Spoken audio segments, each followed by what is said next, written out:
Hey, True Believers, Chris Mack coming at you with Spawn WildCats number 3. And this is one of these reviews where it's just like, damn it, because I didn't have issue 2. So when I bought these from my buddy, he had issues 1, 3, and 4. And I have 2 ordered, but it's like I don't want to wait X amount of days or weeks, whatever eBay decides to do, just to review issue 2, then go to 3. So we're going to do 3, then we'll do 2, then we'll do 4, in that order. So we read 1 together, which I'll make sure to leave a card somewhere up here for you to click. The young Wildcats are brought to the future, and they see that by Spawn, and they see that there's this character that Ipsmis, however they pronounce it, has destroyed the Earth, essentially. So we have an older grifter, we have an older zealot saying, we need you guys here to help us restore the world. So I have absolutely no idea what happened in 2. But 3 was actually a pretty good book. This was called Devil Day. But this is one of those one of those times where it's like, shit, got to go to the last page to talk about the creators. This is Alan Moore writing. Penciler is Scott Clark. Inker is Sal Regla. Colorist Leanne Clark, and letter was Tom Orzanowski.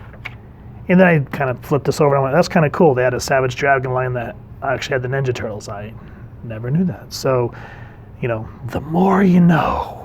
So moving on with the book, the artwork, of course, is excellent. And then just being able to read something by Alan Moore is always exciting to me. Yeah, he can be kind of depressing, but it's always in a very interesting way, especially the way he writes. You can feel that there is emotion behind it. So he's kind of explaining all the different things that are happening leading up to the, what's the word I'm looking for, the crescendo of this issue. But it's kind of nifty how it starts with under Brooklyn, Delphine and the remnants of her coda make fresh blood oaths to each other and to Hecate, their goddess. Tonight they'll drive the devil down or die in the attempt. We go through more, and then I like how it ends here where it says they're moving out across the city. White-fanged gangsters, drive-by rebels, and the killer sisterhood. Tonight, the revolution of the damned. Tonight, we storm the gates of hell. Boom! As how you lead in a book. Woo! You kind of start to feel those, what do you call it? You start to feel those goosebumps. You're like, oh boy, what's going to happen? And of course, excellent 90s page. You see the mixture of future Spawn, modern Spawn, old grifter. Is that old grifter? No, that's not old grifter. That's old grifter. And then you see Maw, Zealot, etc., so forth. And they're getting ready to storm the Ipsmis's tower to try to destroy him. Now, what really, I'm like reading, I'm like, okay, kind of a heist story, whatever. But what really kind of hit me is once they're inside, we see these 2 characters. Now I'm going to read this part. Because I don't mean to interrupt your Care Bear lecture, Pop, but who are those guys? And then we eavesdrop it on him. It says, they want you in the flesh pit to conduct the questioning, old chum. It's Thereska Philly, I believe. Oh God, do I have to? I hate visiting those perfumed cattle pens. There'll be Fat Cat and those other 2 worn out, giving me their accusing looks. And then this big beefy guy, Bobby, sweetheart, guilt is for the losers, okay? We're in the fast track now. We're get ahead guys. Deal with it. Now, what really threw me for a loop is right here as the older grifter says, I recognize these traitors. They're superheroes who sided with the lousy Ipsmis. Bunch of lousy turncapes. The hefty guy used to be called Grunge. Now he's chief accountant. He's called Suit. The thin one's head inquisitor. He's called Third Degree. So for those of you that are kind of going, what? Alongside WildCats, Jim Lee created a comic book called Gen 13. Loved that book. So for those of you that remember Gen 13, this is Grunge, and that's Burnout. And it kind of made my skin crawl to see 2 of my favorite 90s heroes become turncoats. It's like, really? But again, interesting take, but it's just kind of like, damn it, really, Grunge? You're one of my favorite characters. So, big fight ensues with them. I don't want to spoil that. And then we get into what's called the Flesh Pit.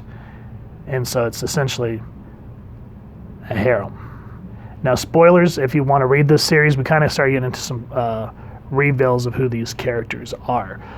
Some of them, off the top of my head, I could not recognize. I'm not sure. If you guys know who they are, like this one to me looked kind of like a Danger Girl. And this one looks like Rainmaker, who was part of the Gen 13 team. But this one, and this one, no idea whatsoever. And so again, we see Voodoo, and they go, Priscilla, is it really you, comrade? And she's like, wait, what? And so we see this woman. They said you were dead. They said that you were incinerated at the Halo Siege, where I was captured. Adriana. So we've gone over this in past reviews, but Void's real name is Adriana. She goes, Voodoo, what is wrong? Who are you talking to? Oh, well, I'm not exactly sure, but I think it's you. What is this? It's me, as I was made before they made me into this. And then here. Oh, look, now she's upset. She's been like this since she heard that Treka wanted her to question her. I'm Caitlin, by the way. I try to look out for the girls here. So you see this woman here, and then you see another one over here goes, it's that three-headed turkey, the Troika. He's coming to question Adriana about some teleportation incident he witnessed. And I love how Void's just not dealing with this. She's just like, I will not stand by and watch myself be debased like this. If the Troika wants Adriana, I don't know how to pronounce her last name, sorry. then they can have Adriana. So the paneling here is awesome because 1 minute, they're there. Next minute, outside. So you kind of get to see the real display of Void's powers and how she's not going to tolerate what happens to her in the future. Now, the reason I pointed out those particular girls is here Caitlin says, hold on, let me find it. I think this is it. Where'd the Troika go? Boy, we're sure going to be in trouble now. We try to keep a low profile, you know. I ate like a pig. Roxy starves herself. Adriana cries. Anything so the guys here won't look at us twice. So, this is Fairchild, the leader of Gen 13. And then the emaciated one, that's, I think her name was Freefall. I can't remember, but Roxy from Gen 13. So it just sucks to see what happened to the Gen 13 team in this future. And then we get another great splash page to see what happens to the future Jacob Marlowe. And the paneling is just breathtaking. I miss when all this stuff, this is when early digital coloring was happening. So a lot of this, as I've said before in past reviews, was done by hand. So it makes me appreciate it, especially when they do splash pages like that, because it's just like, man, I like to tear that out and put it on the wall. But then, the book will lose its value and all that other crap. So again, I don't want to give away a lot of the plot of this book. I more or less just want to point out points that really interest me and make me, hopefully kind of make you guys want to read it. But I mean, look at Grifter. Absolutely astounding artwork there, the way he's standing, shadows drifting over him. Yeah, his arms look like there's something wrong, like Popeye, but still, awesome artwork. Especially when they start talking about what happens to Ma here in the future. Now, keep in mind, I mean, if the knowledge of WildCats comes from the cartoons, you'll have to read the original books to kind of understand that the larger Ma gets, the more his brain function kind of disappears. Sort of like the Hulk, as where they didn't really reference that in the cartoon. But yeah, in the books, the taller he gets, the more he loses his humanity and his cognitive thinking. So it's just interesting to see him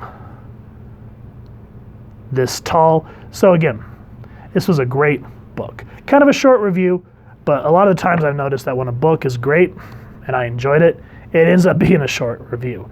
But it's cool to see this future remnants of Wildcats mixed with the modern, new Spawn, old Spawn, trying to take out this future evil to try to save reality so they can reset so what befalls here does not come to pass. I know that was a mouthful. But anyway, what kind of killed me too is to see what happened to the Gen 13 team. I wish I still had my Gen 13 comics. Of course, I sold them like an idiot.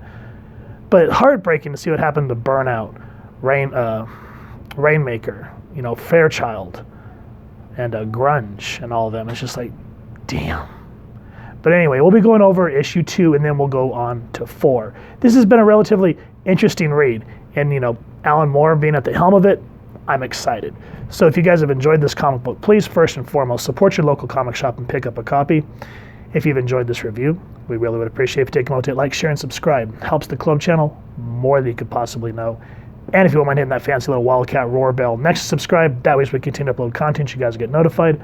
Come to the channel, and we love talking with y'all and hearing your thoughts down in the comments below or our social media pages, which I'll make sure to leave the links down in the description. So with all that said, thank you so much for stopping by. Hope y'all continue to have an absolutely amazing day reading, and happy hunting, true believers.